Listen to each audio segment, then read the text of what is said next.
In a small, quiet part of Lagos, there were twin sisters, Amara and Adanna. They looked exactly alike, same bright eyes, same smooth skin, but inside they were as different as night and day. Amara was kind and hardworking. Adanna was selfish and jealous, but their rivalry was not normal. It was dark, twisted, and dangerous. When they were born, an old woman in the village had whispered to their mother, "These twins, one will destroy the other." Nobody took her seriously. But as they grew, strange things happened. When Amara got something nice, Adanna would mysteriously get hurt. The day Amara got her first doll, Adanna fell and broke her arm. The day Amara got praised for her cooking, Adanna burned her hand on the stove.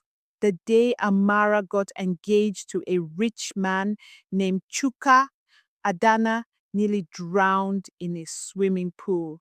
Their mother always warned them, twins are powerful. If you turn against each other, something terrible will happen. But Adanna didn't care. The night before Amara's wedding, she sat alone in her room, staring at her reflection. "She always gets everything," she whispered to herself, "but not this time." She took out a candle, lit it, and spoke the words she had heard from an old woman in the market. "If I can't have it, let her lose it." The candle flickered. A cold wind blew through the room. Somewhere far away, Amara suddenly shivered in her sleep. The wedding day arrived, and Amara became Mrs. Chuka Okafor. She moved into his mansion, ready to start her new life. But Adanna had other plans. She started visiting all the time, wearing Amara's clothes, laughing loudly at Chuka's jokes, touching his arm as if she belonged there. "Amara, your sister is fun," Chuka said one evening, smiling. Amara frowned. Something felt wrong. One night she woke up to whispers in her room. She turned to Chuka. "Did you hear that?" "Hear what?" he mumbled, half asleep. But the whispers continued. They came from the mirror. Amara got up slowly and looked into it. Her reflection was not hers. It was Adanna's, and it was smiling. Her heart pounded. She turned away, only to see Adanna standing in the doorway, watching her.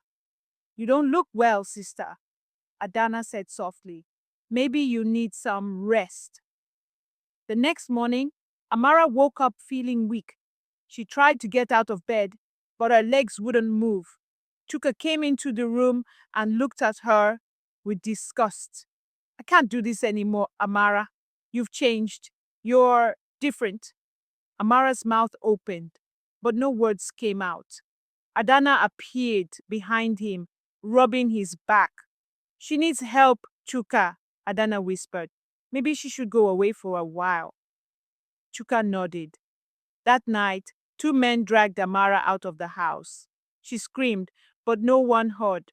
She was taken to a place she didn't recognize, a small dark room with no windows. The door locked behind her. And then, silence. Adanna moved in. She wore Amara's clothes. She slept in her bed. She kissed her husband, but the house did not accept her. The first night, she heard scratching under the bed. She looked, but there was nothing. The second night, the mirrors cracked when she walked past them. The third night, she heard it. A voice. "Give it back." Adanna sat up in bed, heart racing. "Who's there?" No answer. She turned to wake Chuka, only to see that he wasn't there. His side of the bed was empty. She got up, ran to the bathroom. The light flickered as she looked in the mirror. Her reflection was not hers. It was Amara's. And this time she wasn't smiling. She was angry. Suddenly the mirror shattered. A cold wind rushed through the room, and then she saw it. A shadow in the doorway. It stepped forward, and Adanna screamed. It was Amara, but her skin was pale, her eyes dark and hollow.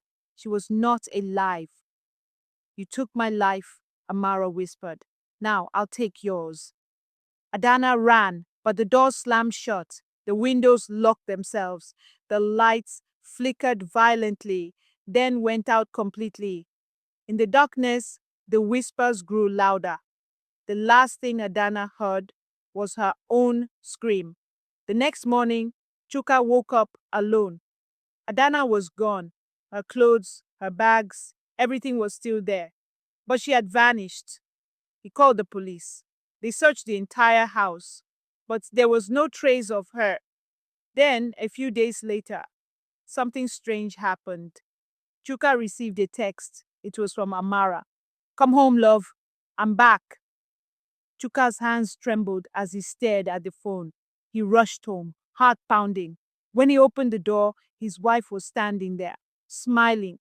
But was it really Amara? Her eyes were darker, her smile colder. Chuka swallowed hard. "Amara?" She walked toward him slowly. "Yes, my love," she said softly. "I never left.